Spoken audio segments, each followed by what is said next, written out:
ഈ മഹാരഥന്റെ ചാരത്ത് വന്ന് പൊട്ടിക്കരഞ്ഞ കിട്ടാത്തതൊന്നുമില്ല.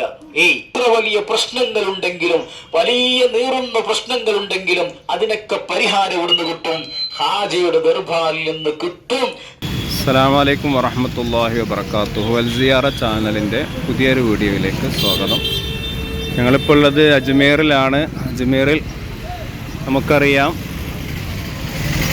അനാസാഗർ തടാകം, ചരിത്ര പ്രസിദ്ധമായ കറാമത്തുകളെ കൊണ്ട് പ്രസിദ്ധമായ അനാസാഗർ തടാകത്തിൻ്റെ തൊട്ടരികെ സ്ഥിതി ചെയ്യുന്ന ഖാജ ചില്ല ഖാജ സാഹിബ്, ഹാജപ്പാപ്പ ഇബാദത്തിലായി കഴിഞ്ഞ സ്ഥലമാണ് ഇവിടെ. മഹാനായ ഹാജപ്പാപ്പ ഇബാദത്ത് ചെയ്ത ഒരു ചെറിയ ഗുഹയും അത് സ്ഥിതി ചെയ്യുന്ന മലയൊക്കെ ഇൻഷാ അല്ലാഹ് നമുക്ക് ഈ വീഡിയോയിലൂടെ കാണാം.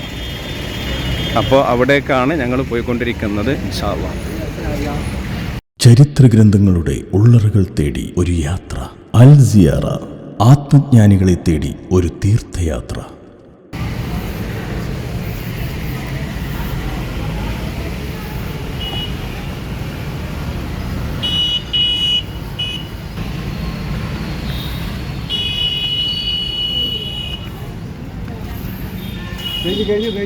ഇതാ കഴിഞ്ഞു തന്നെ കഴിഞ്ഞു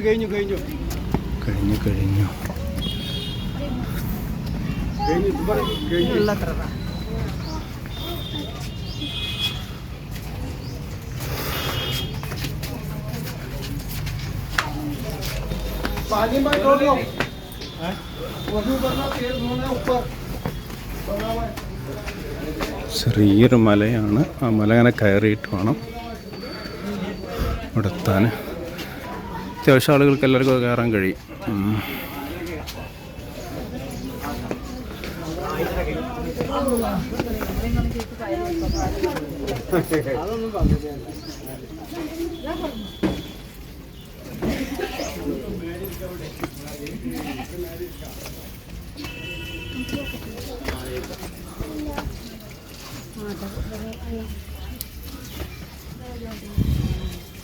ചെരുപ്പ് ഇവിടെ വെച്ച് കയറണം.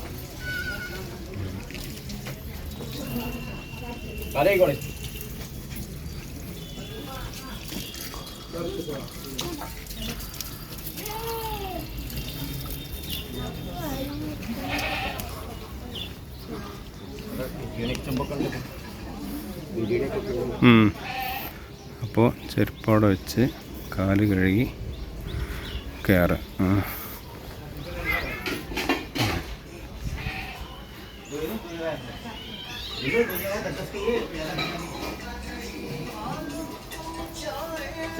वालेकुम सलाम. रात में लो माशाअल्लाह.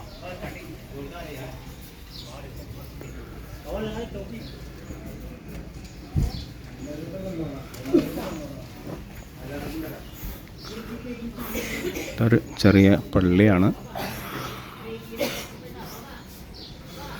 ഇതാണ് ഹാജപ്പാപ്പ ഇബാദത്തിലായി കഴിഞ്ഞ ചില്ല, ചെറിയൊരു ഗുഹ.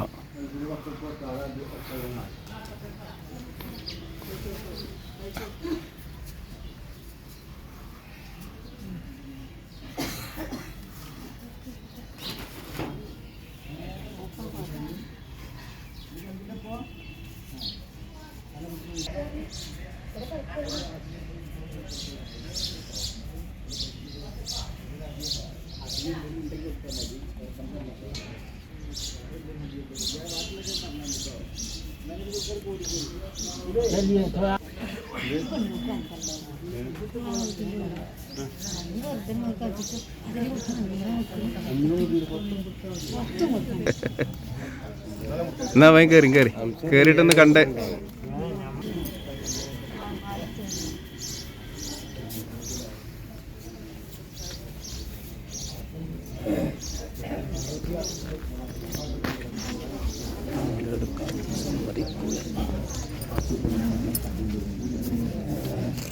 सबसे पहला ऊपर मुकाम आपका है.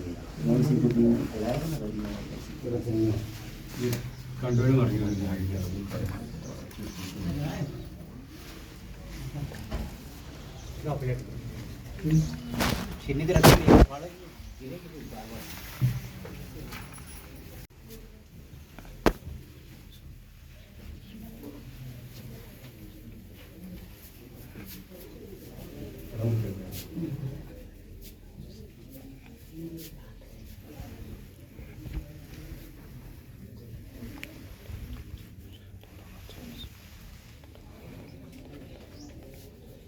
അൽഹംദുലില്ലാഹി വസ്സലാത്തു വസ്സലാമു അലാ റസൂലില്ലാഹി വഅലാ ആലിഹി ഫായിദീന ബില്ലാഹി അമ്മാ ബഅദ്. ബഹുമാനപ്പെട്ട ഖാജ മുഈനുദ്ദീൻ ചിസ്തി അജ്മീരി ഖദ്ദസല്ലാഹു സിർറഹുൽ അസീസ് നമ്മളിൽ നിന്ന് കാര്യങ്ങളൊക്കെ കുറെ പറഞ്ഞിരുന്നു. കുറച്ചൊക്കെ ബഹുമാനപ്പെട്ട ഖാജയുടെ ദർബാറിൽ എന്തായി നമ്മളെത്തി. ചെറിയൊരു പരീക്ഷണങ്ങൾ അങ്ങനെ ഉണ്ടല്ലോ, നിങ്ങൾക്ക് എന്തുണ്ടാവും, പരീക്ഷണങ്ങൾ ഉണ്ടാവും. ചെറിയൊരു പരീക്ഷണങ്ങൾ എന്തായി നമ്മൾ നേരിടേണ്ടി വന്നു. ആ സഹിച്ചതിന്റെ അല്ലാഹു നമുക്ക് വലിയ ഫലം അല്ലാഹു നമുക്ക് എല്ലാവർക്കും പിന്നെ നൽകുമാറാവട്ടെ. ഇപ്പൊ ഇൻഷാ അല്ലാഹ് നമ്മൾ വന്നിട്ടുള്ളത് ബഹുമാനപ്പെട്ട ഖാജ തങ്ങൾ പാപ്പ ഇബാദത്ത് ചെയ്ത ഗുഹയാണ്. ഏത് ഈ കാണുന്നത് ഖാജാക്ക ചില്ല എന്നാണ് ഇതിന്റെ പേര്. എന്താണ്? ഖാജാക്ക ചില്ല എന്നാണ് ഇതിന്റെ പേര്. ബഹുമാനപ്പെട്ട ഖാജ തങ്ങൾ പാപ്പ ഇബാദത്ത് നിസ്കരിച്ച സ്ഥലവും കടന്ന സ്ഥലമൊക്കെ ഏതുണ്ട്, അതിന്റെ ഉള്ളിലുണ്ട്. മനസ്സിലായോ? നോക്കാൻ നിങ്ങള് വലിയൊരു മല, ആ മലയുടെ മുകളിൽ വന്നിട്ടാണ് എന്താക്കുന്നത് ബഹുമാനപ്പെട്ടവരുകള് ഇബാദത്തിന് വേണ്ടി തിരഞ്ഞെടുക്കുന്നു. ഇറാനിലെ സഞ്ചർ എന്ന് പറയപ്പെടുന്ന പ്രദേശത്ത്, ഹിജറ 537 റജബ് 14 ബഹുമാനപ്പെട്ട സയ്യിദ് റിയാസുദ്ദീൻ റഹ്മത്തുള്ളാഹി അലൈഹിയുടെയും മാഹിനൂർ ബീവി റളിയല്ലാഹു അൻഹയുടെയും മകനായി ജനിച്ച മഹാനാണ് ബഹുമാനപ്പെട്ട സയ്യിദ് ഖാജ മുഈനുദ്ദീൻ ചിസ്തി അജ്മീരി ഖദ്ദസല്ലാഹു സിർറഹുൽ അസീസ്. വലിയ വിശാലമായ ചരിത്രമാണ് ബഹുമാനപ്പെട്ടവരുടെ ജീവിത ചരിത്രം. മനസ്സിലായോ? ജീവചരിത്രം ഉണ്ടാക്കുന്നില്ല, ഞാൻ പറയുന്നില്ല. ബഹുമാനപ്പെട്ടവരുകള് ഉമ്മ ഗർഭം ചുമന്നിരിക്കുന്ന സമയത്ത് എന്തായിരുന്നു എന്നറിയോ? ഉമ്മന്റെ വയറ്റിൽ നിന്ന് ലാ ഇലാഹ ഇല്ലല്ലാഹ് സുബ്ഹാനല്ലാഹ് അൽഹംദുലില്ലാഹ് അല്ലാഹു അക്ബർ എന്നിങ്ങനെയുള്ള തസ്ബീഹുകളും തഹ്മീദുകളും തഹ്ലീലുകളൊക്കെ ചൊല്ലിയിരുന്നു. എന്റെ വയറ്റിൽ നിന്ന് തന്നെ. അങ്ങനെയുള്ള അത്ഭുത മനുഷ്യനായ ബഹുമാനപ്പെട്ടവர்கள். എന്നിട്ട് ഇനി മൂപ്പര ചരിത്രത്തിലേക്ക് വിശാലമായ ചരിത്രത്തിൽ ഞാൻ കിടക്കുന്നില്ല കേട്ടോ. നമ്മളുണ്ടാവില്ല, ഇന്നുകൊണ്ട് നമുക്ക് പോകാൻ പറ്റൂല, അത്രക്ക് പറയാണ്ട്. അങ്ങനെ ബഹുമാനപ്പെട്ടവരുടെ വാപ്പയും ഉമ്മയും ഏകദേശം 13-14 വയസ്സാകുമ്പോഴേക്കും ഉണ്ടാകുകയാണ്, ലോകത്തോട് വിട പറയുകയാണ്. രണ്ടുപേരും വഫാത്തായി. 14-ാമത്തെ വയസ്സായപ്പോഴേക്കും എന്തായി? രണ്ടുപേരും വഫാത്തായി എന്നല്ല, അങ്ങനെ വഫാത്തായതിന് ശേഷം ബഹുമാനപ്പെട്ടവർക്ക് കിട്ടിയതായ അനന്തര സ്വത്ത് ഇത് ഒരു മുന്തിരിത്തോട്ടം, ഒരു ആസങ്കല്ലും. ഈ മുന്തിരിത്തോട്ടത്തിൽ ബഹുമാനപ്പെട്ടവർ എന്താക്കുന്നു? ചെലവഴിക്കുന്നു. പകല് മുഴുവൻ എന്താക്കാണ്? അതിന്റെ ആവശ്യങ്ങളും കാര്യങ്ങൾക്കും വേണ്ടി ചെലവഴിക്കുന്നു. എന്തിനു വേണ്ടി? സമ്പത്തിന് വേണ്ടി. അങ്ങനെയാണല്ലോ, ദുനിയാവും ആഖിറവുമാണല്ലോ. അങ്ങനെ എന്തായി? ഉപ്പാന്റെ കിട്ടിയതായ ആ സമ്പത്ത് പിന്നെ അനന്തര സ്വത്തായ പിന്നെ മുന്തിരിത്തോട്ടത്തിൽ ഇങ്ങനെ ചെലവഴിക്കുന്ന സമയത്ത് ഒരു മനുഷ്യൻ അങ്ങോട്ട് കടന്നു വരിക. ഒരു ഭാണ്ഡക്കെട്ടുമായി ഒരു മനുഷ്യൻ എന്താക്കുന്നു? ആ തോട്ടത്തിലേക്ക് കടന്നു വരുന്നു. തോട്ടത്തിലേക്ക് കടന്നു വന്നു എന്നല്ല, ബഹുമാനപ്പെട്ട ഹാജയോട് സലാം പറയുന്നു. സലാം അടക്കി നല്ല സന്തോഷങ്ങളൊക്കെ പങ്കുവെക്കുന്നുണ്ട്. കൂട്ടത്തിൽ ബഹുമാനപ്പെട്ട ഹാജാത്തങ്ങൾ പാപ്പ എന്താക്കി? അവിടുന്ന് നല്ലൊരു മുന്തിരിത്തോട്ടം, നല്ല മുന്തിരിക്കൊല്ലെന്താക്കി ഈ വന്ന മനുഷ്യന് കൊടുത്തു. മനുഷ്യന്റെ കയ്യിൽ കൊടുത്തു. ഇദ്ദേഹം അത് ഭക്ഷിച്ചു. എന്നിട്ടാണ് എന്ത്? ബഹുമാനപ്പെട്ട ആ വന്ന ഭാണ്ഡക്കെട്ടുമായി വന്ന ആ മനുഷ്യൻ അദ്ദേഹത്തിന്റെ ഭാണ്ഡക്കെട്ടിൽ നിന്നും എന്താക്കുന്നു? ഒരു റൊട്ടി എടുക്കുന്നു. ആ റൊട്ടി എടുത്തിട്ട് എന്താക്കുന്നു? ബഹുമാനപ്പെട്ടവരുടെ കയ്യിൽ കൊടുക്കുന്നു.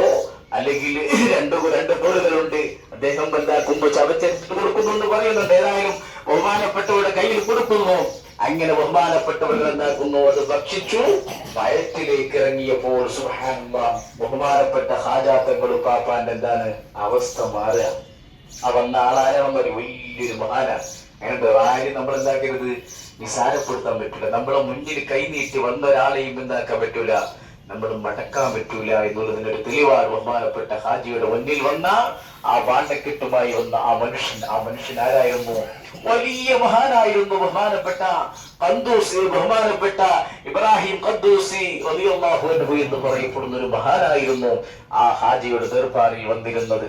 അങ്ങനെ ഹാജിയുടെ ദർബാറിൽ വന്നത് കൊടുത്തു എന്നല്ല, പിന്നെന്തായി? ബഹുമാനപ്പെട്ട ഹാജയുടെ അവസ്ഥ മാറി. അദ്ദേഹത്തിന്റെ അനന്തരമായി കിട്ടിയതായ ആ മുന്തിരിത്തോട്ടം മുഴുവനും എന്താക്കുന്നു? പാവപ്പെട്ടവർക്ക് ഹദിയായിട്ട് കൊടുക്കുന്നു, സ്വതക്ക ചെയ്തു കൊടുക്കുന്നു. സമ്പത്ത് മുഴുവനും എന്താക്കി? ബഹുമാനപ്പെട്ടവർ ദാനം ചെയ്തു. അങ്ങനെ ദാനം ചെയ്ത് എന്നിട്ട് ബഹുമാനപ്പെട്ടവർ എന്താക്കുകയാണ്? പരിശുദ്ധമായ ഖുർആൻ എന്താക്കുന്നു? പഠിക്കാൻ പോകുന്നു. പരിശുദ്ധമായ ഖുർആൻ മുഴുവനും ഹിഫ്ളാക്കുന്നു എന്ന് മാത്രമല്ല, ബഹുമാനപ്പെട്ടവരുകളെ പരിശുദ്ധമായ ഇൽമു പഠിക്കുന്നു. ആദ്യം ബഹുമാനപ്പെട്ടവരുടെ വാപ്പയിൽ നിന്ന് തന്നെ പഠിക്കുന്നു, പിന്നെ വേറൊരു മഹാന്റെ ചാരത്തേക്ക് ചൊല്ലുന്നു. പിന്നീടാണ് ബഹുമാനപ്പെട്ടവരുടെ ചരിത്രം തന്നെ മാറുന്നത്. ഏത്? ഉസ്മാൻ ഹാറൂനി റഹ്മത്തുള്ളാഹി അലൈഹി എന്ന് പറയപ്പെടുന്ന വലിയൊരു മഹാനുണ്ട്, വലിയൊരു പണ്ഡിതൻ. ആ പണ്ഡിതന്റെ സമീപത്തേക്ക് ചൊല്ലുന്നു. അവിടെ ചെന്നിട്ട് എന്താക്കുന്നു? ഏകദേശം 20 വർഷം. എത്ര വർഷം? 20 വർഷം എന്താക്കുന്നു? ബഹുമാനപ്പെട്ട ഉസ്മാൻ ഹാറൂനി തങ്ങൾ പാപ്പയിൽ നിന്നും ഇൽമു പഠിക്കുന്നു. ബഹുമാനപ്പെട്ടവരുടെ ശിഷ്യനാകുന്നു, അനുചരനാകുന്നു, ഖാദിമാകുന്നു. എല്ലാം കൊണ്ടും ഇഷ്ടപ്പെട്ട ഒരു വലിയൊരു മഹാമനുഷ്യയായി ബഹുമാനപ്പെട്ട ഉസ്മാൻ ഹാറൂനി തങ്ങൾ പാപ്പാക്ക് ആര് മാറുകയാണ്? ബഹുമാനപ്പെട്ട ഖാജ തങ്ങൾ പാപ്പ മാറുകയാണ്. അങ്ങനെ എന്തായെന്നറിയോ? വിശാലമായ ചരിത്രാട്ടോ, ഞാൻ അവർക്കൊന്നും പോകുന്നില്ല. അങ്ങനെ ബഹുമാനപ്പെട്ട ഉസ്മാൻ ഹാറൂനി തങ്ങൾ പാപ്പയും ബഹുമാനപ്പെട്ട ഖാജ തങ്ങൾ പാപ്പ, അങ്ങനെ ഉണ്ടല്ലോ, എന്ത്? ചില ഉസ്താദന്മാർക്ക് ചില ശിഷ്യന്മാര് ഭയങ്കര ഇഷ്ടമായിരിക്കും. ചില ഉസ്താദന്മാർക്ക് ചില ശിഷ്യന്മാരെന്തുണ്ടാകും? ഭയങ്കര ഇഷ്ടമായിരിക്കും. എന്നതുപോലെ ബഹുമാനപ്പെട്ട ഉസ്മാൻ ഹാറൂനി തങ്ങൾ പാപ്പാക്ക് വലിയ ഇഷ്ടമായിരുന്നു ആരെ? ഖാജ തങ്ങൾ പാപ്പാനെ. അങ്ങനെ ആ ഖാജ തങ്ങൾ പാപ്പാനെ കൂട്ടിട്ട് എവിടേക്ക് പോലെ? ഖാജ തങ്ങൾ പാപ്പാനെയും കൂട്ടി എവിടേക്ക് പോവുക? മക്കത്തേക്ക് പോവുകയാണ്. അവിടുന്ന് ഹജ്ജ് ചെയ്യുന്നു, കാര്യങ്ങളൊക്കെ ചെയ്യുന്നു. എന്നിട്ട് എന്താകുന്നു? ബഹുമാനപ്പെട്ട ഖാജ തങ്ങൾ പാപ്പ അവിടുന്ന് തീരുമാനം എടുക്കാൻ, എന്ത്? ഇനി ഞാൻ ഇവിടെ ഇരിക്കുന്നില്ല, ഞാൻ എന്താക്കാണ്? അല്ലാഹുവിന്റെ റസൂലിന്റെ ചാരത്തേക്ക് പോവുക. സ്വല്ലല്ലാഹു അലൈഹി വസല്ലം തങ്ങളുടെ ചാരത്തേക്ക് പോകുന്നു. എന്നിട്ട് റസൂലുള്ളാഹിന്റെ ചാരത്തേക്ക് ചൊല്ലുന്നു. അവിടെ എന്താക്കുന്നു? കുറെ സമയങ്ങൾ, കുറെ ദിവസങ്ങൾ എന്താക്കുന്നു? ചെലവഴിക്കുന്നുണ്ട്. അങ്ങനെ ചെലവഴിച്ചു എന്ന് മാത്രമല്ല, ബഹുമാനപ്പെട്ട ഖാജ തങ്ങൾ പാപ്പാന്റെ സന്നിധിയിലേക്ക് ആര് കടന്നു വരികയാണ്? ഹബീബുനാ റസൂലുള്ളാഹി സ്വല്ലല്ലാഹു അലൈഹി വസല്ലം സ്വപ്നം മുഖേന വരുന്നു. എന്നിട്ട് പറയാണ്, മോനെ നീ എന്താക്കണ്ട, നീ ഇവിടെ കിടക്കണ്ട, അല്ലെങ്കിൽ നീ എന്റെ അടുത്ത് കൂടണ്ട. നീ കൂടേണ്ടത് ബഹുമാനപ്പെട്ട റസൂലുള്ളാഹി സ്വല്ലല്ലാഹു അലൈഹി വസല്ലം തങ്ങൾ അവിടുന്ന് പങ്കുവെക്കാനെന്ത്? നീ ഇന്ത്യയിൽ പോകണം, അവിടെ എന്താക്കണം? ദീനിന്റെ പ്രചരണം നടത്തണം. അതുകൊണ്ട് നിന്നെ ഇന്ത്യയുടെ രാജാവാക്കി ഞാൻ നിശ്ചയിച്ചിട്ടുണ്ട്. അവിടുന്ന് റസൂലുള്ള പറഞ്ഞയച്ചതാണ് ഏത്? അൻത സുൽത്താനുൽ ഹിന്ദ്, നിങ്ങൾ ഞാൻ എന്താക്കുന്നു? ഇന്ത്യയുടെ രാജാവായി നിശ്ചയിച്ചിരിക്കുന്നു. അതുകൊണ്ട് ഇന്ത്യയിലേക്ക് പോകണം എന്ന് പറഞ്ഞിട്ട് ബഹുമാനപ്പെട്ട ഖാജ തങ്ങൾ പാപ്പാൻ എവിടേക്ക് പറഞ്ഞയക്കാൻ നിൽക്കുകയാണ്? എവിടേക്ക്? ഇന്ത്യയിലേക്ക് പറഞ്ഞയക്കാൻ നിൽക്കുക. പ്രിയപ്പെട്ട മുഅ്മിനീങ്ങളെ, വിശാലമായ ചരിത്രം ചുരുക്കി പറയാ. അങ്ങനെ ബഹുമാനപ്പെട്ട ഖാജ തങ്ങൾ പാപ്പ എന്താക്കുന്നു? എന്താക്കാണ്? ആകെ പരിഭ്രമിക്കുകയാണ്, പേടിക്കുക. എന്താണ്? എങ്ങനെയപ്പോ ഇന്ത്യയിലേക്ക് പോവുക? ഇന്ത്യ എന്ന രാജ്യം എവിടെയെന്നൊന്നും അറിയായിരുന്നില്ല. അങ്ങനെ ഏതായാലും ചില ചരിത്രങ്ങളിൽ കാണാം, ബഹുമാനപ്പെട്ട റസൂലുള്ളാഹി സ്വല്ലല്ലാഹു അലൈഹി വസല്ലം തങ്ങൾ ബഹുമാനപ്പെട്ട ഖാജ തങ്ങൾ പാപ്പാക്ക് റൂട്ട് മാപ്പ് കൊടുക്കുന്നുണ്ട്. ഏതെന്നറിയോ? ഒരു ഉറുമാമ്പഴം. ആ ഉറുമാമ്പഴത്തിലൂടെ എന്ത് കാണിച്ചു കൊടുക്കുന്നുണ്ട്? ഇന്ത്യയിലേക്ക് കടന്നു വരാനുള്ള വഴികൾ അതിലേക്ക് എന്താക്കുന്നുണ്ട്? കാണിച്ചു കൊടുക്കുന്നുണ്ട്. മനസ്സിലായോ? റൂട്ട് എന്ത്? ഉറുമാമ്പഴത്തിലൂടെ വഴി കാണിച്ചു കൊടുക്കുന്നു. മനസ്സിലായോ? അങ്ങനെ ഏതായാലും എന്താക്കുന്നു? തീരുമാനം റസൂലുള്ള പറഞ്ഞതല്ലേ, നിങ്ങൾ എന്താക്കണം? കുറച്ചാളുകളെയും കൂട്ടിയിട്ട് എന്താക്കുന്നു? ബഹുമാനപ്പെട്ട ഖാജ തങ്ങൾ പാപ്പ മദീനയിൽ നിന്നും എങ്ങോട്ട് വരികയാണ്? നമ്മുടെ രാജ്യത്തേക്ക് കടന്നു വരികയാണ്. കുറെ പ്രശ്നങ്ങളുണ്ട്. വരുന്ന വഴിക്ക് കുറെ അത്ഭുതങ്ങളൊക്കെ കാട്ടിയിട്ടുണ്ട്. കുറെ മനുഷ്യന്മാർ ഈ അത്ഭുതങ്ങളൊക്കെ കണ്ടിട്ട് എന്തുണ്ടായിട്ടുണ്ട്? നമ്മുടെ മതത്തിലേക്ക് കടന്നു വന്നിട്ടുണ്ട്. ഏതായാലും ബഹുമാനപ്പെട്ടവൾ ആദ്യം എവിടെ എത്തുന്നു? ഡൽഹിയിലെത്തുന്നു. അങ്ങനെ ഡൽഹിയിൽ ചില ചരിത്രങ്ങളിൽ കാണുന്നത്, ഡൽഹിയിൽ എത്തിയിട്ട് അവിടെ ബഹുമാനപ്പെട്ടവരുടെ ഈമാനികമായ പ്രഭ കണ്ടിട്ട് എത്രയോ മനുഷ്യന്മാരത്ര നമ്മുടെ മതത്തിലേക്ക് കടന്നു വന്നിട്ടുള്ളത്. ആര് മുഖേനെ? ബഹുമാനപ്പെട്ട ഹാജാത്തങ്ങൾ ഉപ്പാപ്പ മുഖേനെ. അങ്ങനെ ഡൽഹിയിൽ ആര് നിശ്ചയിക്കും? ബഹുമാനപ്പെട്ട ഹാജാത്തങ്ങൾ ഉപ്പാപ്പാന്റെ ഒരു മുരീദ് ഉണ്ടാര്, എന്ന് പറയപ്പെടുന്ന ഒരു മഹാൻ. ഇൻഷാ അല്ലാഹ് നമ്മൾ ഡൽഹിയിൽ പോകും. അള്ളാഹു തൗഫീഖ് നൽകുമാറാവട്ടെ. ആ മഹാന്റെ ചാരത്തേക്ക് മെഹ്റൂളി എന്ന് പറയപ്പെടുന്ന പ്രദേശത്താണ് ബഹുമാനപ്പെട്ടവരുടെ മഖ്ബറയുള്ളത്. ഇൻഷാ അല്ലാഹ് അവിടെ നമ്മൾ പോകും, സിയാറത്ത് ചെയ്യണം. അള്ളാഹു അതിനൊക്കെ നമുക്ക് തൗഫീഖ് നൽകുമാറാവട്ടെ. ഇൻഷാ അല്ലാഹ് അങ്ങനെ ഡൽഹിയിൽ എന്താക്കുകയാണ്? ബഹുമാനപ്പെട്ട ഭക്തിയാർത്ഥങ്ങൾ ഉപ്പാപ്പാന്റെ കാര്യങ്ങളൊക്കെ ഏൽപ്പിച്ചുകൊണ്ട് ബഹുമാനപ്പെട്ടവர்கள் എന്താക്കുകയാണ്? അനുയായികളും ഇങ്ങോട്ട് കടന്നു വരികയാണ്. അങ്ങനെ ഇവിടെ വന്നിങ്ങനെ ഇരിക്കുന്ന വന്ന് ഇരുന്ന സ്ഥലമുണ്ടായിരുന്നു. ഈ സ്ഥലം എന്തായിരുന്നു? ബഹുമാനപ്പെട്ടവர்களுം ഹാജാത്തങ്ങളുപ്പാപ്പയും തന്റെ അനുയായികളും വന്ന സ്ഥലം. ആ സ്ഥലം ഇവിടെ ഉണ്ടായിരുന്ന ഒരു രാജാവ് ഉണ്ടാരാ, പൃഥ്വിരാജ് എന്ന് പറയപ്പെടുന്ന രാജാവ്. ആ രാജാവിന്റെ പിന്നെ എന്ത് പറയാ, ഒട്ടകങ്ങളെ കെട്ടിയിടുന്ന സ്ഥലത്തായിരുന്നു എന്താക്കിയത്? ബഹുമാനപ്പെട്ട ഹാജാത്തങ്ങളുപ്പാപ്പയും അദ്ദേഹത്തിന്റെ അനുചരന്മാരും എന്താക്കിയത്? വന്നത്. അങ്ങനെ വന്നിരുന്നു എന്ന് മാത്രമല്ല, എന്താക്കുന്നു? ഹാജാത്തുങ്ങളുപ്പാപ്പാന്റെ വൈകുന്നേരമായപ്പോൾ എന്താക്കുന്നു? ഒട്ടകത്തെ കെട്ടിയിടാൻ വേണ്ടിയിട്ട് അവനെ പിന്നെ ഒട്ടകത്തിനെ മേക്കുന്ന സ്ഥലത്തേക്ക് ഉണ്ടാവും, അതിന്റെ ആളുകൾ വരുമല്ലോ, അല്ലെങ്കിൽ പിന്നെ കെട്ടിയിടുന്ന സ്ഥലത്തേക്ക്. അങ്ങനെ വന്നു എന്ന് മാത്രമല്ല, എന്താക്കുന്നു? ഹാജാത്തുങ്ങളുപ്പാപ്പാനോട് ചോദിക്കാണ്, അനുയായികളോട് ചോദിക്കാണ്, എന്താണ് ഇത്? ഞങ്ങളെ ഒട്ടകത്തിന് കെട്ടിയിടുന്ന സ്ഥലമല്ലേ, ഇവിടേക്ക് എന്തിനാണ് നിങ്ങൾ വന്നത് എന്നെന്താക്കുകയാണ് അവർ ചോദിക്കുക. എന്നിട്ട് പറഞ്ഞു, ഇവിടെ നിങ്ങൾക്ക് ഇരിക്കാൻ പറ്റൂല, ഇവിടുന്ന് എണീറ്റ് പോകണം, അല്ലെങ്കിൽ നിങ്ങൾ അങ്ങനെ ആക്കും ഇങ്ങനെ ആക്കും എന്നൊക്കെ പറഞ്ഞു. അങ്ങനെ ഇരിക്കെ പ്രിയപ്പെട്ട മുഅ്മിനീങ്ങൾ എന്താക്കുന്നു അറിയോ? ബഹുമാനപ്പെട്ട ഹാജാത്തങ്ങൾ പാപ്പ അങ്ങനെ എല്ലാം കേട്ടിരുന്നു. അവസാനം സഹി കെട്ടു എന്ന് കണ്ടപ്പോ ബഹുമാനപ്പെട്ട ഹാജാത്തങ്ങൾ പാപ്പ എന്ത് ചെയ്തെന്നറിയോ?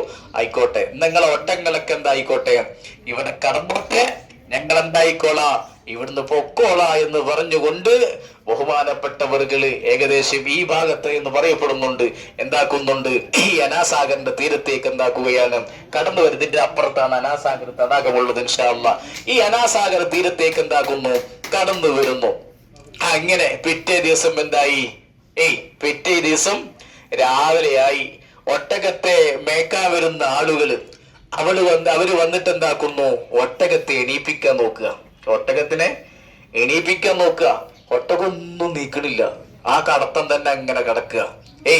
ഒട്ടകം ആ കടത്തം അങ്ങനെ കടക്കുന്നു എന്ന് മാത്രമല്ല, ഇവര് പലേതും ഒക്കെ അങ്ങനെ ഉണ്ടല്ലോ, നമ്മള് സാധനം നീച്ചിട്ടില്ല, ഈ പൈക്കലൊക്കെ നമ്മളെന്താക്കും? നല്ലോണം തല്ലൂലേ, തച്ച് നല്ലോണം തച്ചു നോക്കി, എന്താകുന്നില്ല, ഇതിട്ടൊന്നും എണീക്കുന്നില്ല. അപ്പോ ഈ പൃഥ്വിരാജിന്റെ അനുയായികൾ പൃഥ്വിരാജിനോട് ചെന്നിട്ട് പറഞ്ഞു, ഇങ്ങനൊരു സംഭവം ഉണ്ട്, എന്താണ് നമ്മൾ ചെയ്യുക? അപ്പോഴാണ് പൃഥ്വിരാജ് എന്താക്കുന്നത്? ബഹുമാനപ്പെട്ട ഹാജാത്തങ്ങൾ ഇപ്പാപ്പ ഇവിടെ വന്നത് അറിയുന്നത്. കാരണം എന്താ അറിയോ? ഈ പൃഥ്വിരാജിന്റെ അമ്മ ഒരു ദിവസം എന്തായിരുന്നു അത്രേ, പൃഥ്വിരാജിനോട് പറഞ്ഞിരുന്നു അത്രേ, നിങ്ങള് നാട്ടിലേക്ക് എന്താക്കുന്നത്? നമ്മുടെ നാട്ടിലേക്ക് അറബ് രാഷ്ട്രത്തിൽ നിന്ന് ഒരു ഫക്കീറും കുറച്ച് ആളുകളും കടന്നു വരും. അദ്ദേഹം വന്നു കഴിഞ്ഞാൽ നമുക്ക് വലിയൊരു പരാജയം ഉണ്ടാകുമെന്ന് ആര് പ്രവചിച്ചിരുന്നു? ഈ പൃഥ്വിരാജിന്റെ അമ്മ പ്രവചിച്ചിരുന്നു. അപ്പോഴാണ് പൃഥ്വിരാജിന് ഇങ്ങനെ ഓർമ്മ വന്നത്. അപ്പൊ ഇവരോട് ചോദിച്ചു എത്ര ഇങ്ങനെ ആള് വന്നിരുന്നോ എന്ന് ചോദിച്ചു. ഇങ്ങനെ ആള് വന്നിരുന്നുണ്ട്, ആ വന്നിരുന്ന സ്ഥലത്ത് നിന്ന് ഞങ്ങൾ ആവരാണ്ടാക്കിയിട്ടുണ്ട്, അപ്പുറത്തേക്ക് പറഞ്ഞയച്ചിട്ടുണ്ട്, അപ്പൊ അവനവിടെ കടന്നോട്ടോ എന്ന് പറഞ്ഞിട്ടുണ്ട് എന്നൊക്കെ പറഞ്ഞത് കേട്ടപ്പോ മനസ്സിലായി അപ്പൊ അങ്ങനെ എന്താക്കി? ബഹുമാനപ്പെട്ടവർ വന്ന് ക്ഷമാപണം നടത്തി. അപ്പൊ ബഹുമാനപ്പെട്ട ഹാജാത്തങ്ങൾ പാപ്പ പറഞ്ഞു എന്നാൽ ഒട്ടകങ്ങളൊക്കെ എന്താക്കിക്കോട്ടെ, എണീറ്റോട്ടെ എന്നൊരു വർത്താനം പറഞ്ഞതോടുകൂടെ ഒട്ടകങ്ങളൊക്കെ പഴയ സ്ഥിതിയിലായി. മനസ്സിലായോ? ബഹുമാനപ്പെട്ടവരുടെ കറാമത്ത് പറയാ. അങ്ങനെ പിന്നെന്താക്കണം? ഹാജാത്തങ്ങൾ പാപ്പാൻ ഇവർക്ക് എന്താക്കണം? പരാജയപ്പെടുത്തണം. ആർക്ക്? ഇവിടുത്തെ രാജാവിനും തന്റെ പ്രജകൾക്കും. തന്റെ രാജാവിന്റെ സന്നിധിയിൽ വന്നിട്ട് അവരുടെ ആളുകളൊക്കെ നമ്മൾ ഓരോ മതത്തിലേക്ക് കൊണ്ടുവരുമോ എന്നുള്ളൊരു പേടി, അല്ലെങ്കിൽ അവർ അധികാരം പിടിച്ചെടുക്കുമോ എന്നൊരു പേടി. അങ്ങനെ ഇരിക്കെ പ്രിയപ്പെട്ട നിങ്ങൾ എന്നിട്ട് ശ്രദ്ധിക്കട്ടോ, അങ്ങനെ ഇരിക്കെ ബഹുമാനപ്പെട്ട ഹാജാത്തങ്ങൾ പാപ്പാനെ പരാജയപ്പെടുത്താനുള്ള തീരുമാനം പൃഥ്വിരാജ് അവിടെ നിന്ന് എടുക്കുന്നുണ്ട്. എന്നിട്ട് എന്താ ചെയ്യണമെന്നറിയോ? അവിടെ ബഹുമാനപ്പെട്ട ഈ പൃഥ്വിരാജിന്റെ കൊട്ടാരത്തിൽ ഒരു മാരണക്കാരുണ്ട്, ശാന്തിദേവ് എന്ന് പറയപ്പെടുന്ന ഒരു മനുഷ്യൻ. ഈ ശാന്തിദേവിനെ വിളിക്കുന്നു. എന്നിട്ട് പറയുന്നു, അവിടെ കുറച്ചാള് പിന്നെ ഒരു ഫക്കീറും കുറച്ചാളുകളും വന്നിട്ടുണ്ട്. അദ്ദേഹം നമ്മുടെ ആളുകളൊക്കെ എന്താക്കുന്നുണ്ട്, അങ്ങനെ ആക്കുന്നുണ്ട്, ഇങ്ങനെ ആക്കുന്നുണ്ട്, ഭീഷണിപ്പെടുത്തുന്നുണ്ട്, പലതും പറഞ്ഞു നോക്കിയിട്ട് പറയാനെന്ത്, അവരെ നമുക്ക് ഇവിടുന്ന് ആട്ടി ഓടിക്കണം, അതിനൊരു മാർഗം കണ്ടെത്തണം. ആയിക്കോട്ടെ, ശാന്തിദേവ് റെഡിയാണ്, മരണക്കാരനല്ലേ, റെഡിയാണ്. ബഹുമാനപ്പെട്ട ഹാജാ തങ്ങൾ പാപ്പാന്റെ സന്നിധിയിലേക്ക് വരുന്നു കുറച്ചാളുകളുമായിട്ട്. എന്തിനാ? ഹാജയെ തോൽപ്പിക്കാൻ വേണ്ടിയിട്ട്. ഹാജയുടെ ദർബാറിൽ വന്നപ്പോൾ, പ്രിയപ്പെട്ട മുഅ്മിനീങ്ങളെ, ഹാജയുടെ ദർബാറിൽ വന്നപ്പോൾ ഹാജയെ പരാജയപ്പെടുത്താമെന്ന ശാന്തിദേവ് എന്താക്കാന്ന് അറിയോ? ഹാജയുടെ ആ മുഖത്തിന്റെ ഈമാനികമായ പ്രസരിപ്പങ്ങ് കണ്ടപ്പോ എന്താക്കി അറിയോ? അദ്ദേഹം പറഞ്ഞു, ഞാനും നിങ്ങളെ കൂടെ വരികയാണ്. മനസ്സിലായോ? ആരാ വരുന്നത്? വലിയ മരണക്കാരൻ. മനസ്സിലായോ?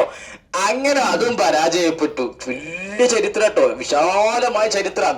അതും പരാജയപ്പെട്ടു. അവിടെയും എന്തായി? ബഹുമാനോട് കറാമത്തോടെ ഇതാക്കി. എന്താ? വലിയൊരു മരണക്കാരൻ ഹാജാ തങ്ങൾ പാപ്പാന്റെ ദർബാറിൽ വന്നിട്ട് എന്താക്കാണ്? ഷഹാദത്ത് ചൊല്ലിയിട്ട് ഇസ്ലാമിലേക്ക് കടന്നു വരികയാ. അങ്ങനെ വരുമ്പോ ആൾ ഒറ്റക്കല്ല, കൂട്ടത്തിൽ എന്തുണ്ട്? കുറെ ആളുകൾ വേറെ ഉണ്ട്. അങ്ങനെ ഇരിക്കെ ശാന്തിദേവും മാറ്റം വന്നു എന്ന് കണ്ടപ്പോ ഈ പൃഥ്വിരാജിന് എന്താക്കി? വാശി ഓവറായി. എന്തായാലും എന്താക്കണം, ഒന്നിരിക്കെ ഇവിടുന്ന് നാട്ടിൽ നിന്ന്, നമ്മുടെ നാട്ടിൽ നിന്ന് ആട്ടി ഓടിപ്പിക്കണം, ഇല്ലെങ്കിലും അദ്ദേഹത്തെ എന്താക്കണം, കൊന്നു കളയണം എന്നുള്ളൊരു തീരുമാനം എടുക്കുക പൃഥ്വിരാജ്. അങ്ങനെ ഇരിക്കെ കാട്ടിൽ താമസിക്കുന്ന ഒരാളുണ്ട്. ഏത്?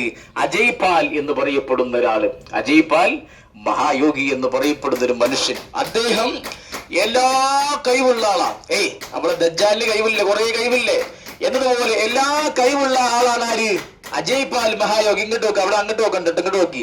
അജയ്പാൽ മഹായോഗി എന്ന് പറയപ്പെടുന്ന മനുഷ്യൻ, അദ്ദേഹത്തിന്റെ ഈ പൃഥ്വിരാജിന്റെ വിശ്വാസം തന്നെ എന്താണ്? അജയ്പാൽ മഹായോഗി ഉണ്ടെങ്കിൽ എന്തും ചെയ്യാം, എങ്ങനെയും ചെയ്യാം എന്നുള്ളൊരു തീരുമാനമുള്ള ഒരാളാണ് ആര്?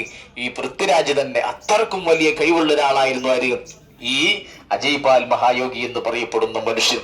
അദ്ദേഹത്തെ വിളിക്കുന്നു, തന്റെ സന്നിധിയിലേക്ക് വിളിക്കുന്നു, കൊട്ടാരത്തിലേക്ക് വിളിക്കുന്നു.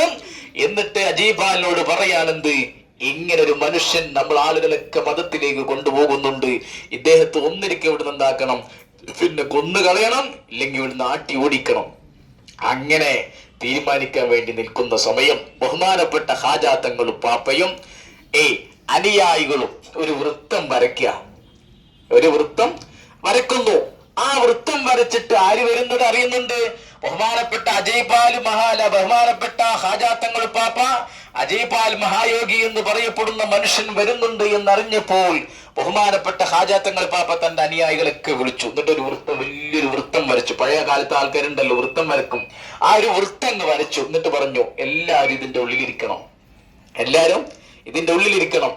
അങ്ങനെ എല്ലാരും ഉള്ളിലിരുന്നു. കാരണം പിന്നെ എന്നിട്ട് ആര് വരികയാണ്? അജയ്പാൽ മഹായോഗി ഇങ്ങനെ വരിക. അദ്ദേഹം മാത്രമല്ല വരുന്നത്, ആയിരക്കണക്കിന് അദ്ദേഹത്തിന്റെ അനുയായികളും ഇങ്ങനെ കടന്നു വരിക. എന്തിനാ വരുന്നത്?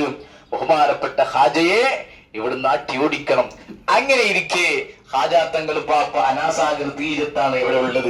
ബഹുമാനപ്പെട്ട ഹാജാ തങ്ങൾ പാപ്പാക്കും അനുയായികൾക്കും വെള്ളം കുടിക്കാനും, വെള്ളം എടുക്കാനും, വെള്ളം ശേഖരിക്കാനും, വുളൂ എടുക്കാനും, ഭക്ഷണം പാകം ചെയ്യാനും എല്ലാത്തിനും ഉപയോഗിച്ചിരുന്ന വെള്ളം ഏതായിരുന്നു? അനാസാഗർ തടാകത്തിലുള്ള വെള്ളമായിരുന്നു. ഈ അനാസാഗർ തടാകത്തിലെ വെള്ളമാണെങ്കിലോ ഇവര് ആര്? ഈ മതക്കാർ, പൃഥ്വിരാജിന്റെ ആളുകളും അനുയായികളും എന്നല്ല മറ്റുള്ള മതക്കാർ, അവർക്ക് എന്ത് വേണം? അവർക്ക് വലിയൊരു വിശ്വാസമായിരുന്നു. എന്ത്? അതില് മറ്റുള്ളവർ ചെന്ന്, അല്ലെങ്കിൽ നമ്മൾ മീൻ കഴുകിയ വെള്ളം ഉണ്ടല്ലോ, ഇറച്ചി കഴുകിയ വെള്ളം ഉണ്ടല്ലോ, അതൊക്കെ അതിലായിക്കുന്നത് എന്താകും? അയിത്താകും. അത് പിന്നെന്താകും? ഉപയോഗിക്കാൻ പറ്റാത്ത രൂപത്തിലാകും. ആയതുകൊണ്ട് എല്ലാം കൊണ്ട് എന്താക്കണം? ഇദ്ദേഹത്തെ ഇവിടുന്ന് ആട്ടി ഓടിപ്പിക്കണം എന്നുള്ള തീരുമാനം എടുക്കാൻ നിൽക്കുക. അങ്ങനെ അജയ്പാൽ മഹായോഗിയും അനുയായികളും കടന്നു വന്നു എന്നല്ല, ബഹുമാനപ്പെട്ട ഹാജയും തന്റെ ആ അനുയായികളും എന്താക്കുകയാണ്? ഈ വൃത്തത്തിൽ ഇങ്ങനെ ഇരിക്കുക. അജയ്പാൽ മഹായോഗി ഏകദേശം അടുത്തെത്താനായി എന്ന് കണ്ടപ്പോ ബഹുമാനപ്പെട്ട ഹാജാ തങ്ങൾ പാപ്പ്, നേരത്തെ മുസ്ലിമായ ആളായിരുന്നു ആര്? ശാന്തിദേവ് അല്ലെ? ശാന്തിദേവിനെ പറഞ്ഞില്ലേ? ആ ശാന്തിദേവിനെ വിളിക്കുന്നു. അദ്ദേഹത്തിന്റെ പേര് പിന്നീട് മാറ്റി എന്തായി? സഅദ് എന്നായി. സഅദിനെ വിളിച്ചിട്ട് പറഞ്ഞു, എന്ത്? നീ അനാസാഗറിൽ നിന്ന് എന്താക്കണം? വേഗം പോയിട്ട് ഒരു കുടപ്പിൽ അല്ലെങ്കിൽ ഒരു പാത്രത്തിൽ വെള്ളം എടുത്ത് കൊണ്ടുവരണം. ചുറ്റുഭാഗം ആരുണ്ട്? പട്ടാളക്കാരുണ്ട്. ചുറ്റുഭാഗം അനാസാഗർ തീരത്ത് എന്തുണ്ട്? ചുറ്റുഭാഗം പട്ടാളക്കാരൻ. ഈ പട്ടാളക്കാരുടെ ഇടയിലൂടെ പോയിട്ട് എന്താക്കണം? വെള്ളം കൊണ്ടുവരണം. ബഹുമാനപ്പെട്ട സഅദ് എന്താക്കി റളിയല്ലാഹു അൻഹു, അദ്ദേഹം എല്ലാം പോയി ആഹാരം കാണാൻ എന്താക്കി അനാസാഗർ തടാകം എന്ന് പറഞ്ഞ ചെറുതല്ലോ, നമ്മൾ കാണാൻ പോവാൻ എന്തറിയോ, ആ തടാകത്തിൽ നിന്ന് ഒരു പാത്രം വെള്ളം കൊണ്ടുവരുന്നു, ബഹുമാനപ്പെട്ടവരുടെ സന്നിധിയിലേക്ക് വരുന്നു. ആരെ? ഹാജയുടെ ദർബാറിൽ അല്ലെ ഹാജയുടെ സന്നിധിയിലേക്ക് വെള്ളം എത്തിക്കുന്നു. വെള്ളം അതിൽ നിന്ന് എടുത്തു എന്നല്ല, ആ പാത്രം വെള്ളം എടുത്തപ്പോ എന്തായി? ആ വെള്ളം മുഴുവനും വറ്റി വരണ്ടു. വെള്ളം മുഴുവനും വറ്റി വരണ്ടു. ഇൻഷാല്ലാ നമ്മൾ കാണാൻ പോകും. അപ്പൊ അത്ഭുതപ്പെട്ടു പോകും. അങ്ങനത്തെ ഒരു സാധനം, തടാകം, ഏകദേശം 2.5 കിലോമീറ്ററുകളോളം താണ്ടി നിൽക്കുന്ന വെള്ളം, ആ വെള്ളം മുഴുവനും ഒരൊറ്റ പാത്രത്തിൽ ആരാക്കുകയാണ്? ബഹുമാനപ്പെട്ട ഹാജാത്തങ്ങൾ പാപ്പ ആക്കുകയാണ്. അങ്ങനെ ആ വെള്ളത്തിൽ വെക്കുന്നു. അത് മാത്രമല്ല, ഈ ചുറ്റുഭാഗത്തുമുള്ള കിണറുകൾ മുഴുവനും എന്താകുന്നു? വറ്റിപ്പോകുന്നു. എല്ലാ കിണറും എന്തായി? വറ്റിപ്പോയി. ആളുകൾ ആകെ പരിഭ്രമിച്ചു, ആകെ പേടിച്ചു. നീ എന്ത് ചെയ്യും? എന്താ നീ ചെയ്യാ? ഇദ്ദേഹത്തിനെ ആണെങ്കിൽ ഇദ്ദേഹത്തിനെതിരെയാണല്ലോ നമ്മൾ എന്താക്കുന്നത്? ശബ്ദിക്കുന്നത്. ഇദ്ദേഹത്തിനെ ആട്ടി ഓടിക്കാനാണല്ലോ നമ്മൾ തീരുമാനം എടുക്കുന്നത്. നീ എന്താണ് ചെയ്യുക? അങ്ങനെ ഒരു തീരുമാനത്തിന്റെ പക്കത്തെത്തിക്കുമ്പോഴാണ് അജീബാൽ മഹായോഗിയും ടീമും ഇങ്ങനെ കടന്നു വരുന്നത്. അപ്പൊ ഇവിടെ ഒന്ന് നോക്കുമ്പോ നൗദുബില്ല, എന്താ കാണുന്നത്? സുബ്ഹാനല്ലാഹ്, എന്താ കാണുന്നത്? എന്താ? വെള്ളം മുഴുവനും വറ്റിക്കിടക്കുക. ആകെ പേടിച്ചിനിപ്പോ എന്താ ചെയ്യാ? ഇദ്ദേഹത്തിനെ പരാജയപ്പെടുത്താനാണ് വേണ്ടി വരുന്നത്. അങ്ങനെ ഇവിടുത്തെ ആളുകൾ, ചുറ്റുഭാഗത്തുള്ള ആളുകളൊക്കെ വന്നിട്ട് ബഹുമാനപ്പെട്ട ഹാജയുടെ സന്നിധിയിൽ വന്നിട്ട് ക്ഷമാപണം നടത്തി, ഹാജ ഞങ്ങളെ സഹായിക്കണം ഹാജ എന്നൊക്കെ പറഞ്ഞിട്ട് എന്താക്കി? ആളുകൾ വന്നു. അപ്പൊ ബഹുമാനപ്പെട്ട ഹാജ അങ്ങനെ എന്താക്കാൻ വേണ്ടി, വല്ല ബുദ്ധിമുട്ടിപ്പിക്കാൻ വേണ്ടിയിട്ടൊന്നല്ല. ഈ അജയ്പാൽ മഹായോഗി ടീമിനെ എന്താക്കണം? പരാജയപ്പെടുത്തണമല്ലോ. അങ്ങനല്ലോ. അങ്ങനെ എന്താക്കി? എന്താക്കി? അവിടെ തന്നെ കൊണ്ടുപോയി പാരി എന്ന് പറഞ്ഞപ്പോ അതിലേക്ക് വെള്ളം പാർന്നു. ആ വെള്ളം പാർന്നതോടുകൂടി എന്തായി? പഴയ സ്ഥിതിയിലായി. നോക്കാൻ നിങ്ങൾ, ഒരൊറ്റ കുടം അല്ലെങ്കിൽ ഒരൊറ്റ കിണ്ടി വെള്ളത്തില് വെള്ളം കൊണ്ട് ഏകദേശം 2.5 കിലോമീറ്ററുകളോളം താണ്ടി നിൽക്കുന്ന ആ തടാകം മുഴുവനും വറ്റി വരണ്ടു. ആരുടെ കറാമത്ത? ഹാജയുടെ കറാമത്ത. മനസ്സിലായോ? അതാണ് ഹാജ. ഇൻഷാ അല്ലാഹ് അങ്ങനെ അജയ്പാൽ മഹായോഗി എന്താക്കുന്നു? അനുയായികളും ഹാജയുടെ ദർബാറിൽ എത്തുന്നു. ഇതൊക്കെ കണ്ടു. ഇത് കണ്ടാകെ പേടിച്ചു. അപ്പോഴൊന്നും പറഞ്ഞില്ല. ഇവരെന്താക്കുന്നത്? വെള്ളമൊക്കെ വറ്റിച്ചു, ഇതൊക്കെ അങ്ങനൊക്കെ പലതും കാട്ടിക്കൂട്ടിയല്ലോ. എന്തായാലും ഇദ്ദേഹത്തിന് ഇനി എന്താക്കണം? ഇവിടെ തോൽപ്പിക്കല്ലാതെ വേറൊരു മാർഗോ ഇല്ല എന്ന് കണ്ടിട്ട് അജയ്പാൽ മഹായോഗി ബഹുമാനപ്പെട്ട ഹാജയുടെ സന്നിധിന്റെ ചാരത്തെത്തിട്ട് പറയാണ്, നിന്നെ ഞാൻ എന്താക്കും? ഇവിടുന്ന് കത്തിച്ച് ചാമ്പലാക്കും, അല്ലെങ്കിൽ നിന്നെ സർപ്പങ്ങളെ കൊണ്ട് കൊത്തി കൊല്ലിപ്പിക്കും എന്നൊക്കെ പറഞ്ഞു. എന്നിട്ട് ഈ ചെങ്ങായി കാട്ടുന്നുണ്ടെന്ത്? അജയ്പാൽ മഹായോഗിയും അദ്ദേഹത്തിന്റെ അനുയായികളും എന്താക്കുന്നു? അജയ്പാൽ മഹായോഗിയുടെ പിന്നാലെ 100 കണക്കിന് 1000 അനുയായികൾ ഉണ്ടായിരുന്നു. അജയ്പാൽ മഹായോഗി ഇങ്ങനെ നിന്നിട്ട് പറഞ്ഞെന്ത്? 4 ഭാഗത്തേക്കും ചൂണ്ടിയിട്ട് പറഞ്ഞെന്ത്? സർപ്പങ്ങളോട് വരാൻ. സർപ്പങ്ങളും തേളുകളും കടന്നു വരുന്നു. സർപ്പങ്ങളും പാമ്പുകളും തേളുകളും ബഹുമാനപ്പെട്ട ഹാജിയുടെ ദർബാറിലേക്ക് വരുന്നു. പക്ഷേ ഈ റൗണ്ടിന്റെ പരിസരത്തേക്ക് എത്തുമ്പോഴത്തേന് എന്താകുന്നു? അതൊക്കെ ചത്തുപോകുന്നു. അവിടെ പരാജയപ്പെട്ടു. അനാസാഗർ വെള്ളത്തിന്റെ അവിടെയും പരാജയപ്പെട്ടു. ഇനിയിപ്പോ വേറെ വഴി നോക്കുക. പിന്നീടും വെല്ലുവിളിക്കുന്നു, നിന്നെ ഞങ്ങൾ കൊല്ലും, അങ്ങനെ പല ഭീഷണിപ്പെടുത്തുന്നു. അങ്ങനെ ഈ മനുഷ്യൻ ചെയ്യുന്ന പരിപാടി എന്താണെന്നറിയോ? ഈ മനുഷ്യൻ ചെയ്യുന്ന അവസാനത്തെ ഒരു പരിപാടി ഉണ്ട്. എന്നിട്ട് ഹാജിയോട് പറയാണ്, നിന്നെ ഞങ്ങൾ കത്തിച്ച് ചാമ്പലാക്കാൻ പോവുകയാണ്, അല്ലെങ്കിൽ നീ ഇവിടുന്ന് പോയിക്കോ എന്ന് പറഞ്ഞുകൊണ്ട് പറയുമ്പോ ബഹുമാനപ്പെട്ട ഹാജി തപ്പ പറഞ്ഞു, നീ ചെയ്യാൻ പറ്റുന്നതൊക്കെ നീ ചെയ്തു കൂട്ടിക്കോ എന്ന് പറഞ്ഞു. അങ്ങനെ ഈ ചെങ്ങായി ആകാശത്തേക്ക് കൈ ഉയർത്തുന്നു. ആകാശത്തേക്ക് കൈ ഉയർത്തുന്ന പറഞ്ഞാൽ തീഗോളങ്ങളോട് വരാൻ വേണ്ടിട്ട് വലിയ തീങ്കുണ്ടാരങ്ങൾ ഇങ്ങനെ കടന്നു വരുന്നു. ഹാജയുടെ പുറത്തേക്ക് എത്തുമ്പോൾ എന്താക്കുന്നു? അതൊക്കെ കരിഞ്ഞു പോകുന്നു. അവസാനം ഈ മനുഷ്യൻ ചെയ്യുന്ന ഒരു പരിപാടി ഉണ്ട്. എന്താ അറിയോ? അവസാനം ഈ മനുഷ്യൻ ആ അന്തരീക്ഷത്തിലൂടെ പറക്കാൻ പോവുക. കഴിവുണ്ട്, ഒൽക്കും കഴിവില്ലേ? എനിക്ക് കഴിവുണ്ട് കേട്ടോ. അന്തരീക്ഷത്തിലൂടെ എന്താക്കുന്നു? പറക്കുന്നു. കെട്ടുകതല്ല കേട്ടോ. ആകാശത്തിലൂടെ ഇങ്ങനെ പറക്കുക. പറന്ന് പറക്കുന്ന സമയത്ത് ഹാജ എന്താക്കുന്നത്? ഹാജയുടെ കാലുണ്ടായിരുന്ന മുതിയടി ചെരുപ്പെടുത്തിട്ട് ആ ചെരുപ്പെടുത്ത ഒറ്റ ഏറ, ആ ഏറങ്ങ് പോയിട്ട് ഇദ്ദേഹത്തെ ഇങ്ങനെ അടിച്ചെന്താക്കി അദ്ദേഹത്തെ നേരത്തേക്കാണ് വീത്തി എന്നല്ല, ഹാജിയുടെ ദർബാറിൽ വന്നു. ഹാജിയോട് ക്ഷമാപണം നടത്തി. അദ്ദേഹം മൊത്തം പരാജയപ്പെട്ടിക്കല്ലേ? പരാജയപ്പെട്ടു എന്ന് കണ്ടപ്പോ പറഞ്ഞു എന്ത്? ഹാജയോട് മുമ്പിൽ വന്നിട്ട് ക്ഷമാപണം നടത്തിയിട്ട് പറയാണ്, ഞാനും നിങ്ങളെ മതത്തിലേക്ക് എന്താക്കിക്കോളാം, വന്നോളാം. ഇനി എനിക്ക് എൻ്റെ കഴിവുകളൊക്കെ എന്തായിട്ടുണ്ട്, കഴിവുകളൊക്കെ നശിച്ചിട്ടുണ്ട് എന്നും പറഞ്ഞുകൊണ്ട് ഹാജയുടെ ദർബാറിൽ വന്നിട്ട് ഷഹാദത്ത് കലിമ ചൊല്ലുന്നു. അശ്ഹദു അല്ലാ ഇലാഹ ഇല്ലല്ലാഹ് വ അശ്ഹദു അന്ന മുഹമ്മദുർ റസൂലുള്ളാഹ് എന്നും പറഞ്ഞിട്ട് എന്തായി, മുസ്ലിമായി. കൂട്ടത്തിൽ ആരുണ്ട്? 100 കണക്കിന് മനുഷ്യന്മാർ. ഓലൊക്കെ എന്തായി, നമ്മുടെ മതത്തിലേക്ക് കടന്നു വന്നു. പ്രിയപ്പെട്ട മുഅ്മിനീങ്ങളെ, ഹാജിയുടെ കറാമത്താണ്. അങ്ങനെ എത്ര കറാമത്താണെന്നറിയോ? അങ്ങനെ ഇരിക്കെ ഈ മനുഷ്യൻ ഒരു വാക്ക് പറഞ്ഞിട്ടുണ്ട്. എന്തറിയോ?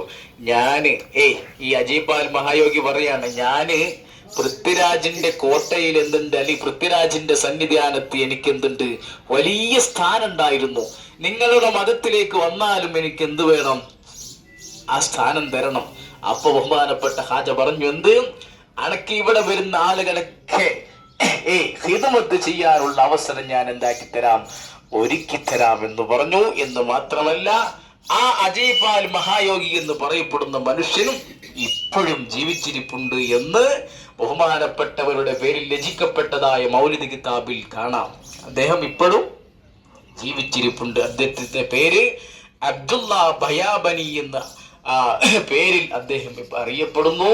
പ്രിയപ്പെട്ട മുഅ്മിനീങ്ങളെ, അദ്ദേഹത്തിന്റെ കയ്യുമുത്താനും അദ്ദേഹത്തെ കാണാനും അല്ലാഹു നമുക്ക് എല്ലാവർക്കും തൗഫീഖ് നൽകുമാറാവട്ടെ. അജയ്പാൽ മഹായോഗി പിന്നെന്തായി? വലിയ ആളായി. മനസ്സിലായോ? നമ്മുടെ മതത്തിലേക്ക് കടന്നു വന്നിട്ട് വലിയ ആളായി മാറിയിട്ടുണ്ട്.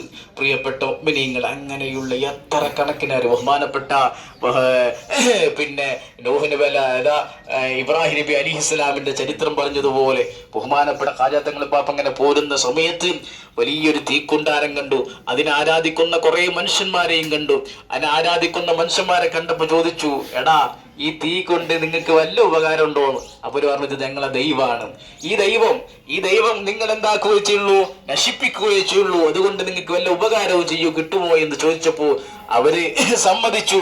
എന്നാൽ നിങ്ങളുടെ ദൈവത്തിന് വല്ല കഴിവുണ്ടോ എന്ന് ചോദിച്ചപ്പോൾ പറഞ്ഞു, ഞങ്ങളുടെ ദൈവത്തിന് വലിയ കഴിവുണ്ട് എന്ന് പറയുകയും ബഹുമാനപ്പെട്ട ഹാജാ തങ്ങൾ പാപ്പ ഇവരുടെ കൂട്ടത്തിൽപ്പെട്ട ഒരു മനുഷ്യനൊരു കുട്ടിയും കൂട്ടിട്ട് എന്താക്കാണ്, ഈ തീക്കുണ്ടാരത്തിലേക്ക് നടക്കുക. തീക്കുണ്ടാരത്തിലേക്ക് നടന്നു എന്നല്ല, വലിയ തീക്കുണ്ടാരം, അവർ ആരാധിക്കുന്ന തീക്കുണ്ടാരമായിരുന്നു. ആ തീക്കുണ്ടാരത്തിലേക്ക് ചെന്നിട്ട് അതിന്റെ ഉള്ളിൽ നിന്ന് ഇങ്ങനെ ചിരിച്ചിങ്ങനെ നടന്നു വന്നു.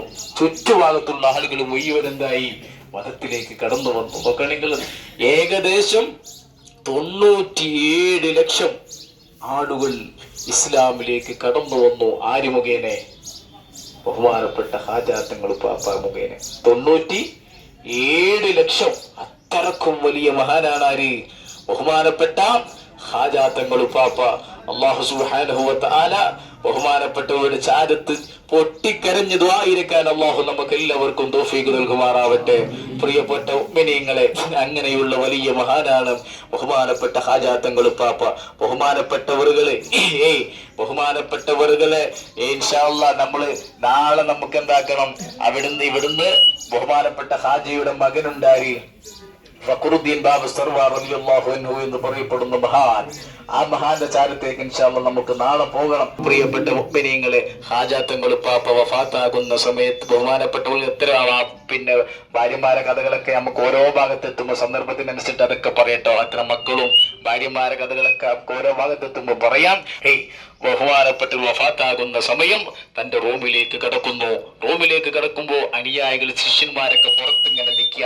ബഹുമാനപ്പെട്ടവർ വാതിലടച്ചിട്ട് ഉള്ളിൽ നിന്ന് ഇങ്ങനെ അദ്കാറുകൾ ചൊല്ലുന്നു, ദിക്റുകൾ അങ്ങനെ ചൊല്ലുന്നു എന്ന് മാത്രമല്ല, അതിന്റെ ഉള്ളിൽ നിന്നും കുറെ സംസാരങ്ങളും കേൾക്കുന്നുണ്ട്. ഉള്ളിൽ ആരെ മാത്രമേ ഉള്ളൂ? ബഹുമാനപ്പെട്ട ഹാജാ തങ്ങൾ പാപ്പ മാത്രമേ ഉണ്ടായിരുന്നുള്ളൂ. അങ്ങനെ അതിന്റെ ഉള്ളിൽ നിന്ന് എന്താക്കുന്നുണ്ട്? സംസാരങ്ങൾ കേൾക്കുന്നുണ്ട്. അങ്ങനെ പ്രിയപ്പെട്ട മുഅ്മിനീങ്ങളെ, ബഹുമാനപ്പെട്ട ഹാജാ തങ്ങൾ പാപ്പ പിന്നെ കഥ കടിച്ചിട്ട് അല്ലെങ്കിൽ അതിന്റെ ഉള്ളിൽ ബഹുമാനപ്പെട്ടവർ റൂമിൽ നിൽക്കുന്നു.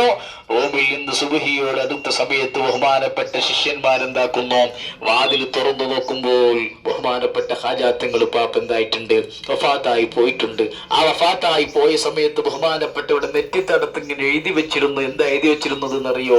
ഹാദാ ഹബീബുല്ലാഹ് മാത ഫീ ഹുബ്ബില്ലാഹ്. ബഹുമാനപ്പെട്ടവരുടെ നെറ്റിത്തടത്ത് ഇങ്ങനെ എഴുതി വെച്ചിട്ടുണ്ടായിരുന്നു, ഹാദാ ഹബീബുല്ലാഹ് മാത ഫീ ഹുബ്ബില്ലാഹ് എന്നൊരു ലേഖ അല്ലെ ഒരു വരി ബഹുമാനപ്പെട്ട അവരുടെ നെറ്റിത്തടത്ത് ഇങ്ങനെ എഴുതി വെച്ചിരുന്നു. പ്രിയപ്പെട്ട മുഅ്മിനീങ്ങളെ, ലക്ഷക്കണക്കിന് ആളുകൾ ഇസ്ലാം മതത്തിലേക്ക് കൊണ്ടുവന്ന മഹാനാണ്. ബഹുമാനയുടെ ജീവിത ചരിത്രങ്ങളിൽ കാണാം, ദിവസവും 2 ഖത്മ്, എത്ര ദിവസവും 2 ഖത്മ് തീർക്കുന്ന മഹാനായിരുന്നു ആര്?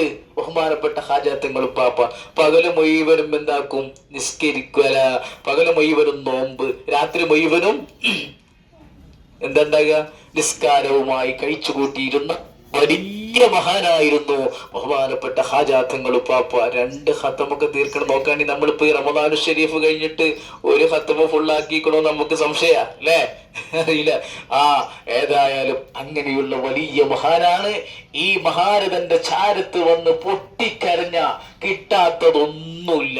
ഇത്ര വലിയ പ്രശ്നങ്ങളുണ്ടെങ്കിലും, വലിയ നീറുന്ന പ്രശ്നങ്ങളുണ്ടെങ്കിലും അതിനൊക്കെ പരിഹാരം ഇവിടുന്ന് കിട്ടും. ഹാജയുടെ ദർബാറിൽ നിന്ന് കിട്ടും. തീർച്ചയാണ്, 100% ഉറപ്പാണ്. എത്രയോ അനുഭവങ്ങളുള്ളതാണ്. ഇൻഷാ അല്ലാഹ് അല്ലാഹു നമുക്കും ലഭിക്കുക. നമുക്കും പിന്നെ ആ കിട്ടുന്നവരുടെ കിട്ടുന്ന ഭാഗ്യവാന്മാരിൽ നമ്മളെയും എന്താക്കണം അല്ലാഹു ഉൾപ്പെടുത്തുമാറാവട്ടെ. പ്രിയപ്പെട്ട മുഅ്മിനീങ്ങൾ, ഇന്ന് ജന്നത്ത് ബാബ് തുറക്കുന്ന ദിവസമാണ്. ഇന്ന് ചട്ടി ഷരീഫിന്റെ ദിവസമാണ്. അതുകൊണ്ടാണ് നമ്മൾ എന്താക്കാത്തത്, ഈ സമയത്ത് ദർബാറിലേക്ക് പോകാത്തത്. ഇൻഷാ അല്ലാഹ് ദർബാറിൽ പോകാനുണ്ട്. അവിടെ ഹാജത്തങ്ങൾ പാപ്പ പിന്നെ ഹാജാ തങ്ങൾ ഉപ്പാപ്പാന്റെ മഖബറയുണ്ട്. അതുപോലെ തന്നെ നേരെപ്പുറത്ത് ബഹുമാനപ്പെട്ട ശക്കരബാബ റളിയല്ലാഹു അൻഹുവിന്റെ മഖാമുണ്ട്. ബഹുമാനപ്പെട്ട ഹാജാ തങ്ങൾ ഉപ്പാപ്പാന്റെ ചാരത്തുള്ള ചെമ്പുകളുണ്ട്. ലങ്കർ കഞ്ഞിയുടെ ചെമ്പുണ്ട്. അങ്ങനെ ബഹുമാനപ്പെട്ട ളിയാഉദ്ദീൻ റഹ്മത്തുള്ളാഹി അലൈഹിയുടെ മഖബറയുണ്ട്. ധാരാളം മഖബറയുണ്ട്. ബഹുമാനപ്പെട്ട നേരത്തെ പറഞ്ഞ സഅദ് റളിയല്ലാഹു അൻഹു പറഞ്ഞില്ലേ, ശാന്തിദേവ് എന്ന് പറഞ്ഞു മനുഷ്യൻ, ആ സഅദ് റളിയല്ലാഹു അൻഹു കൊടുത്ത സ്ഥലമാണ് ഇത്. ആ സ്ഥലം ബഹുമാനപ്പെട്ട ഹാജാ തങ്ങൾ ഉപ്പാപ്പ പന്തിയിറങ്ങുന്ന സ്ഥലം. അങ്ങനെ വിശാലമായ ചരിത്രങ്ങൾ ഉൾക്കൊള്ളുന്ന മഹാനാണ്. 4000-ഓളം കറാമത്തുകൾ ആര് മുഖേന സംഭവിച്ചിട്ടുണ്ട്? ബഹുമാനപ്പെട്ട ഹാജാ തങ്ങൾ ഉപ്പാപ്പ മുഖേന. എത്ര കറാമത്ത്? 4000-ഓളം കറാമത്തുകൾ ബഹുമാനപ്പെട്ട ഹാജാ തങ്ങൾ ഉപ്പാപ്പ മുഖേന സംഭവിച്ചതായി ചരിത്രങ്ങളിൽ രേഖപ്പെടുത്തിയിട്ടുണ്ട്. പ്രിയപ്പെട്ട മുഅ്മിനീങ്ങളെ, അത്രക്കും വലിയ മഹാന. ആര് പറഞ്ഞയച്ചതാ ഇങ്ങട്ട്? റസൂലുള്ള പറഞ്ഞയച്ചതാ. റസൂലുള്ള പറഞ്ഞയച്ചതല്ല ഇങ്ങട്ട്. ഇവിടെ എന്താ, അവിടെ ഇന്ത്യ രാജ്യത്ത് പോയിട്ട് എന്താക്കണം? കല്ലിനെയും മുള്ളിനെയും കണ്ട മുഴുവൻ സാധനങ്ങളെയും ആരാധിക്കുന്ന സമയത്താണ് ആര് കടന്നു വരുന്നത്? ബഹുമാനപ്പെട്ട ഹാജാ തങ്ങൾ ഉപ്പാപ്പ ഇങ്ങോട്ട് കടന്നു വരുന്നത്. മനസ്സിലായോ? അങ്ങനത്തെ ആ കല്ലിനെയും മുള്ളിനെയും തേളിനെയും എന്ത് കിട്ടിയാലും അതിനൊക്കെ പൂജിച്ചിരുന്ന ആ മനുഷ്യന്മാരെയാണ് എവിടേക്ക് വരുന്നത്? കൊണ്ടുവരുന്നത് നമ്മുടെ മതത്തിലേക്ക് കൊണ്ടുവരുന്നത്. മനസ്സിലായോ? അങ്ങനത്തെ മഹാനാണ്. വലിയ കഷ്ടപ്പാടുകളും യാതനകളൊക്കെ സഹിച്ച് തന്നെയാണ് ദീന് ബഹുമാനപ്പെട്ട ഹാജാ തങ്ങൾ ഉപ്പാപ്പ ഇവിടെ പ്രചരിപ്പിച്ചത്. അല്ലാഹു സുബ്ഹാനഹു വ തആല ബഹുമാനപ്പെട്ടവരുടെ ദർജയെ ഉയർത്തുമാറാവട്ടെ. ഇൻഷാ അല്ലാഹ് നമുക്ക് ഇപ്പൊ അനാസാഗർ തടാകം ഇവിടെ കാണാനുണ്ട്. ഈ അനാസാഗർ തടാകത്തിലേക്കാണ് ഇനി നമ്മൾ പോകുന്നത്. ഇൻഷാ അല്ലാഹ് ഹാജാ തങ്ങൾ ഉപ്പാപ്പ ഇബാദത്ത് ചെയ്ത ഗുഹയാണ്. ഇതിന്റെ ചുറ്റുഭാഗത്ത് ധാരാളം മഖ്ബറകളുണ്ട്. ഇൻഷാ അല്ലാഹ് ഇനി സന്ദർഭത്തിനനുസരിച്ച് ഹാജാ തങ്ങൾ ഉപ്പാപ്പാന്റെ അമോഷന്റെ അവിടെ എത്തുമ്പോ അവിടുത്തെ കഥകൾ പറയാ. ഓരോ ഭാഗത്തെത്തുമ്പോ അവിടുത്തെ ചരിത്രങ്ങൾ പറഞ്ഞു തരുന്നുണ്ട് കേട്ടോ. ഇൻഷാ അല്ലാഹ് അനാസാഗർ തടാകത്തിലേക്ക് നമ്മൾ കൂട്ടമായിട്ട് തന്നെ പോകാം. മനസ്സിലായോ? വഴി തെറ്റിക്കഴിഞ്ഞാൽ പ്രശ്നമാണ്. എന്നിട്ട് നമുക്ക് നടക്കാൻ വയ്ക്കാത്തവർ ആരെയുണ്ടോ? ഇപ്പൊ നമ്മൾ വന്ന വഴിക്ക് അങ്ങോട്ട് നടന്നൂടെ? അതുവരെ നടന്നൂടെ? കുഴപ്പമൊന്നുമില്ലല്ലോ. ഇല്ല, അതുവരെ നമുക്ക് അങ്ങോട്ട് തന്നെ നടക്കാം. എന്നിട്ട് എന്താക്കാം? ബഹുമാനപ്പെട്ട വെറും 2.5 ദിവസം കൊണ്ട് ഉണ്ടാക്കിയ ഒരു പള്ളിയുണ്ട്. എത്ര ദിവസം കൊണ്ട്? ജിന്നു പള്ളി എന്നാ പറയാ. പറച്ചില് ജിന്നു പള്ളി എന്ന കാര്യം പറയട്ടോ. അത് 2.5 ദിവസം കൊണ്ടുണ്ടാക്കിയ ബഹുമാനപ്പെട്ട ഖുതുബുദ്ദീൻ ഐബക്കിന്റെ നേതൃത്വത്തിൽ ഉണ്ടാക്കിയതായ 2.5 ദിവസം കൊണ്ടുണ്ടാക്കിയ ഡായ്ദിൻ കാ ചോപ്ര മസ്ജിദ് എന്ന് പറയപ്പെടുന്ന ഒരു പള്ളിയുണ്ട്. അത് വെറും 2.5 ദിവസം. എന്ത് പ്രശ്നമുണ്ടോ? ആരെങ്കിലും വേറെ എന്തെങ്കിലും പറഞ്ഞാൽ തീന്നോ? എന്താ വിഷയം? എന്താ? ആ പള്ളി നമുക്ക് കാണാൻ പോകണം. അതിന് ശേഷം എന്താക്കുന്നുണ്ട് അറിയോ? ഒരു മലക്ക് റിഫായ് പറയുന്നത് റിഫായി മല എന്നൊക്കെ പറയും. ചിലപ്പോ പുറത്തുനിന്നൊക്കെ ആളുകൾ റിഫായി മല കയറി എന്നൊക്കെ കയറി ചോദിച്ചിട്ടുണ്ടാകും. അത് കയറാൻ വയ്ക്കുന്നവർ കയറിയാൽ മതി എന്ന് കൂടി നിങ്ങളുടെ കൂട്ടത്തിൽ എന്താക്കുകയാണ്? നല്ല കയറ്റാണ്. കയറാൻ വയ്ക്കുന്നവർ പിന്നാലെ നമ്മൾ ഇൻഷാ അല്ലാഹ് നമ്മൾ കൂടെ പോരും. ഇൻഷാ അല്ലാഹ് നമുക്ക് അവിടെ മഖ്ബറയുണ്ട്, സിയാറത്തുണ്ട്. ഇൻഷാ അല്ലാഹ് അവിടെ പോയിട്ട് നമുക്ക് ദുആ ചെയ്യണം. ഇൻഷാ അല്ലാഹ് അപ്പൊ പോരാൻ പറ്റുന്നവർക്കൊക്കെ പോരട്ടോ. അതുകൊണ്ട് ഞാൻ പോരാൻ തടസ്സം പറയില്ല. കഴിയാത്തവർക്ക് എന്താക്കാം? അതിന്റെ താഴ്ഭാഗത്തും ഇരിക്കാം എന്നുകൂടി ഉണർത്തി വആഖിറു ദഅവാനാ അൽഹംദുലില്ലാഹി റബ്ബിൽ ആലമീൻ. അസ്സലാമു അലൈക്കും വറഹ്മത്തുള്ളാഹി വബറകാതുഹു. ഇൻഷാ അല്ലാഹ് നമുക്ക് നേരെ അനാസാഗർ തടാകത്തേക്ക് പോവാം. ഇന്ന് ഇൻഷാ അല്ലാഹ് നമ്മളൊരു സയ്യിദിനെയും കൂട്ടി അവിടെ പോവും, ദർബാറിൽ പോകും ഇൻഷാ അല്ലാഹ്. ഇന്ന് രാത്രി നമുക്ക്